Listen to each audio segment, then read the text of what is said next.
Ladies, fun fact. Did you know that all men collectively share one brain cell? And odds are your man does not have it right now. Think about that next time you're trying to start an argument with him. Oh, y'all are not gonna like this one. Ladies, stop arguing with that man today. You're listening to Hot Takes by Anna. Well, hello everyone. Welcome back to Hot Takes by Anna, episode 2. And as you can see, today's episode is titled Stop Arguing with Men. And that just about sums it up. I really don't even need to do the rest of this 30-minute episode now. Because if we could all just internalize that as women, stop arguing with men, I think it would do us a lot of good and get us really far. But of course, I am going to get into it and elaborate a little bit more on what I mean. But I do truly mean that we as women should stop arguing with men. Just stop in every sense. I'm talking about the incels online that try to troll and try to debate feminism and debate your existence and your rights as a woman. I'm talking about if you're a straight woman in a romantic partnership with a man, stop arguing with them. Just stop arguing with men who are trying to mansplain and think they know better than you. Stop doing it. We need to stop putting our energy into this. Now, some of you might be surprised to hear me say this. And I don't mean it in the sense of, let's just let men walk all over us more than they already are. No, not at all. We're going to get into what I mean by this. But when I say that we need to all just collectively stop arguing with men entirely. First of all, one thing that I think women need to understand about the average involved man, and this is a stat that I actually did not believe when it was first presented to me. One of my friends told me, she was talking about how, men, they actually like to be stressed out. They like it when their woman keeps them on their toes. And I'm just like, that just sounds like some old, antiquated gender role shit.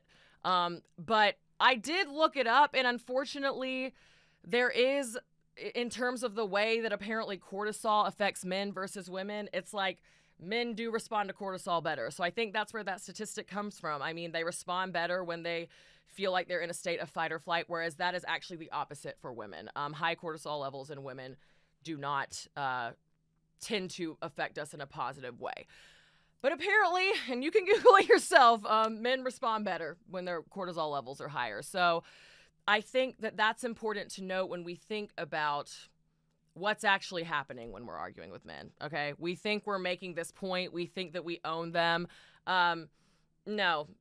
Ultimately, like I said, the average unevolved male brain is going to enjoy the fact that they're still getting attention from a woman, okay? So it's not going to be the gotcha you think it is. It's never going to be something that is viewed or interpreted as a consequence for them when you're arguing. Again, no matter what the subject matter is, no matter who it is, it's just, I think it's important for us to keep in mind that it's not going to land the way that we expect it's going to land.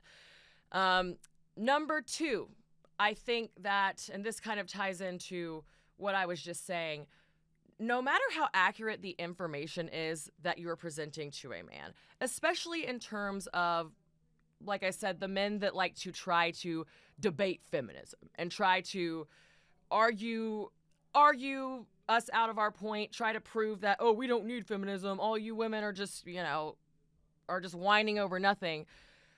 It truly does not matter. And I have learned this by trial and error myself, as well as just observing a lot of other female creators I follow and kind of the way they engage with the trolls and the haters in the comment section. And from what I've observed, there's really no good approach except for ignoring them. You can come forward with the most well thought out, well researched argument with statistics and historical facts. They don't care. Like a man who's already come to an argument in bad faith, they don't want to learn. They don't even want to have a healthy debate. They just want to continue to remind you that you're inferior and remind you that your existence as a woman is in fact up for debate. And that in and of itself is intended to make women feel small.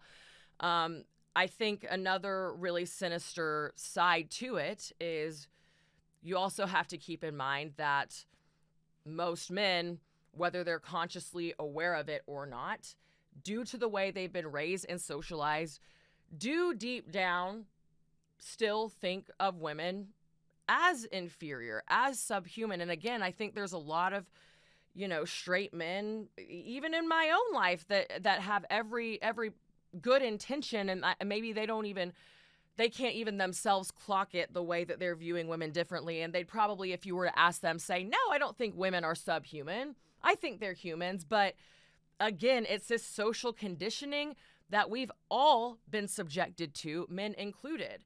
And if you're looking at something as inferior to you in any way, it's just naturally going to be harder to take them seriously. Like, I'm so sorry to say it this way, but, I think of my cat. I got a cat recently. I love him. Everyone who knows me knows how much I love this cat, and he sure as hell loves me.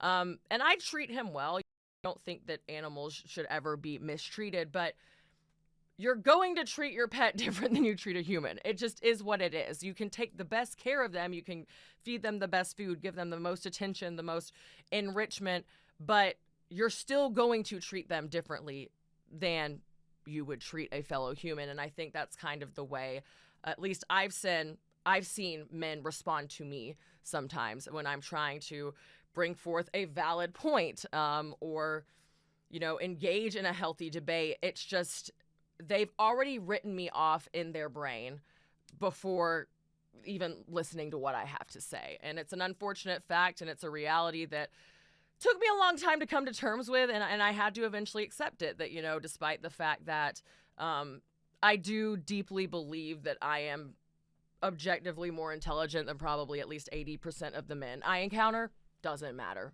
They're not looking at me that way. So again, it's a hard truth. It's a hard pill to swallow. I think for a long time, I thought that if I could speak their language, right? Men are always trying to present as this, we're the logical, we're the objective gender. We know how to not get our emotions involved. LOL. LOL is all I'm going to say on that. But I thought for the longest time, and I think a lot of women in feminist spaces think that way too, that if we speak their language with the objectivity and the logic, maybe they'll listen. And no, they don't. Like I just said, it doesn't matter how well researched you are. If they're viewing you as something that is not on the same level as them in terms of humanity, it's natural they're not going to listen to us. So I know it's depressing, but I think this is really important. And I think this is a theme you'll hear me talk about a lot in this podcast. There are a lot of really hard truths that we as women need to accept. And they're very hard truths, like very hard pills to swallow.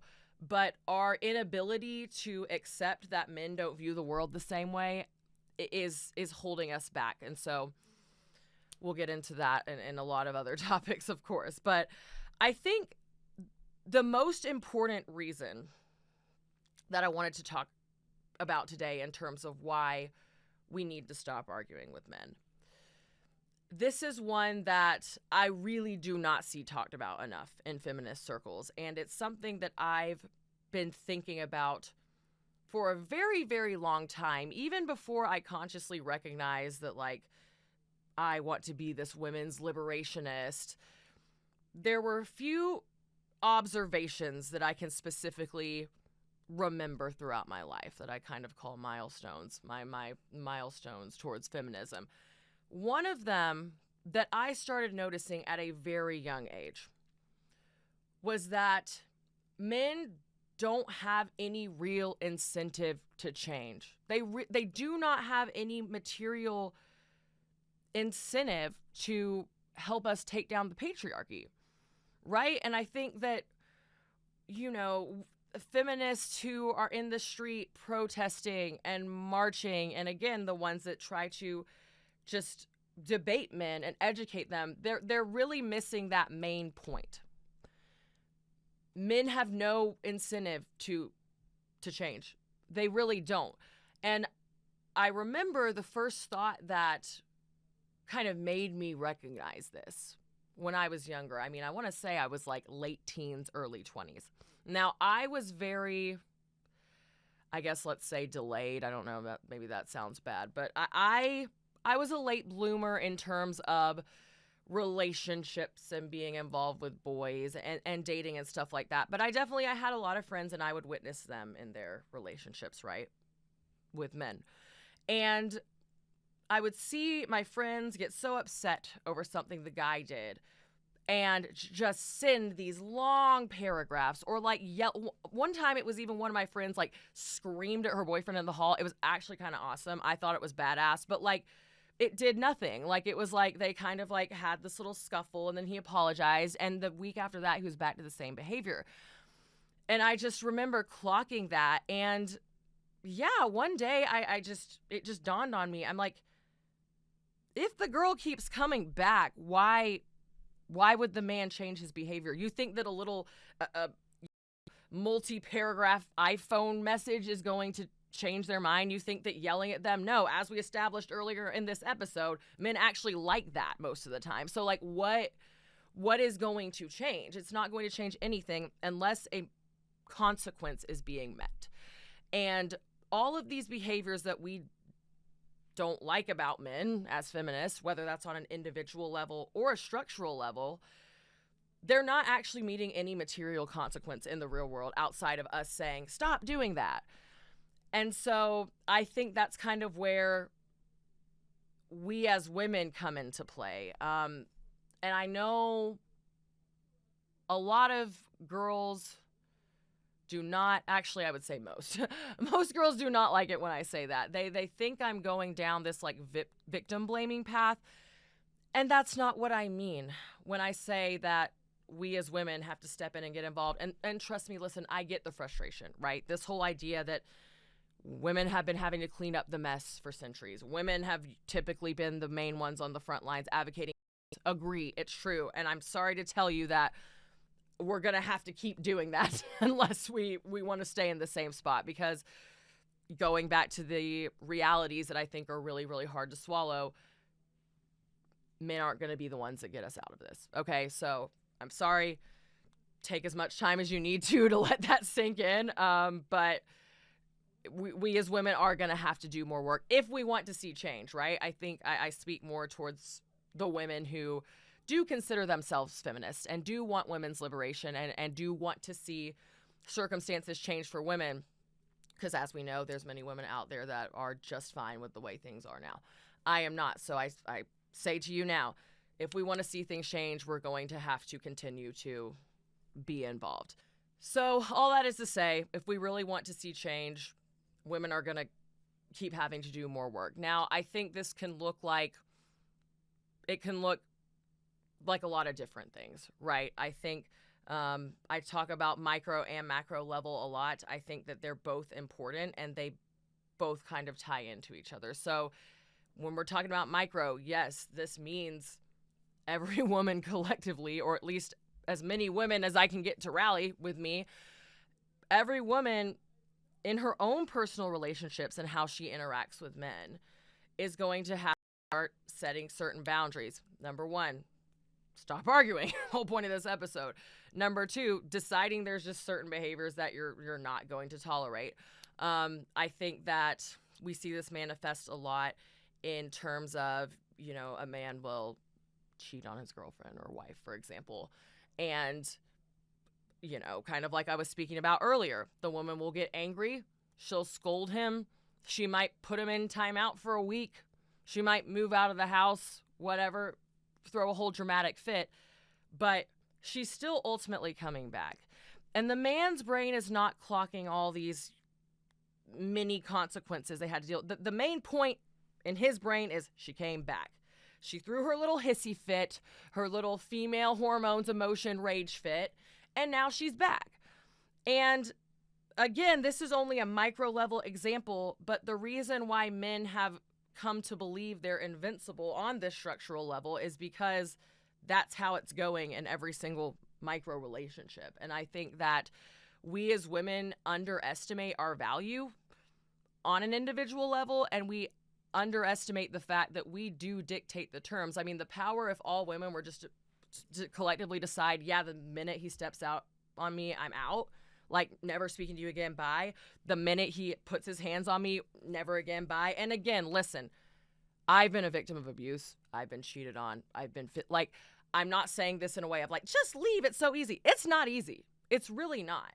But I do think the more we talk about these things and the more we especially indoctrinate, and yes, I am going to use the word indoctrinate because I do think due to all of the patriarchal indoctrination we have been subjected to, we're going to have to re-indoctrinate young children in a different way to undo all of this patriarchal conditioning. So yes, we are going to have to indoctrinate younger girls. But I think if you're hearing this message from a young age that these things are strong boundaries, like a man laying his hands on you is like an absolute no. There's no gray area. Like, you don't need to do this whole, oh, but he said this, and teaching younger girls the harsh reality of how men do think and how they view us.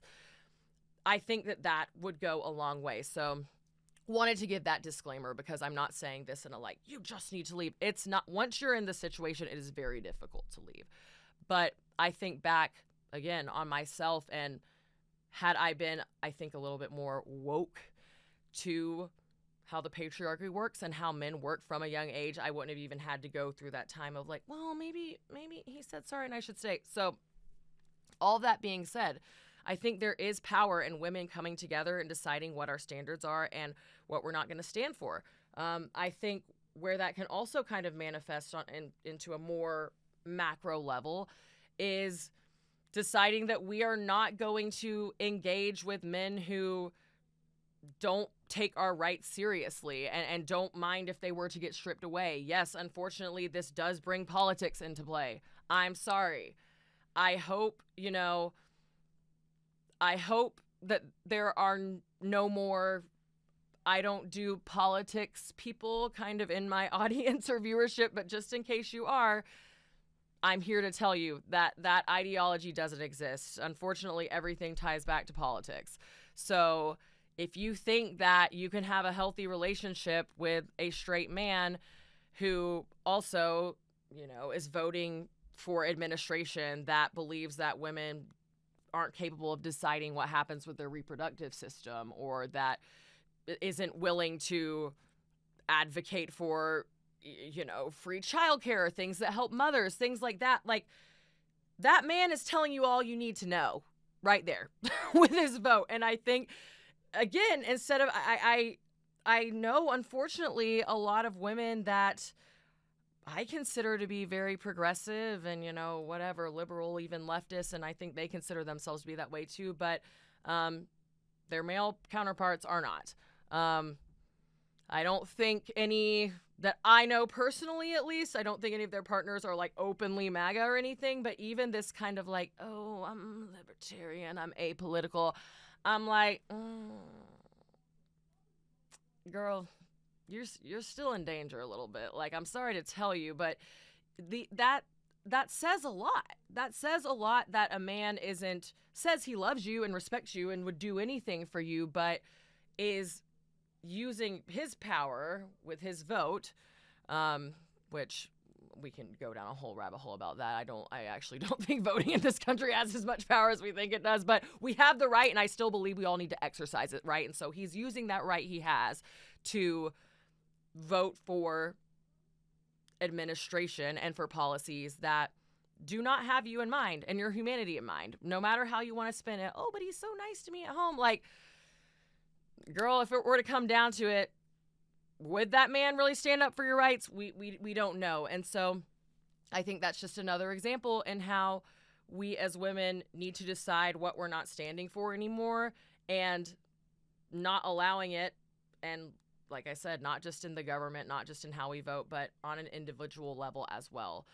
I think that any human being, and honestly any living creature with a certain degree of consciousness, you respond, we all respond to consequences, unfortunately, right? I was actually just talking about this with my friend Kelly, who is here today, right behind the camera. We were talking a few days ago about how when you're like training a pet, it's like positive reinforcement. Yes, you want to push it where possible. You don't want to do anything to harm them. You don't want to do anything, obviously, to leave any sort of lasting damage. But like sometimes negative consequences like have to come into play.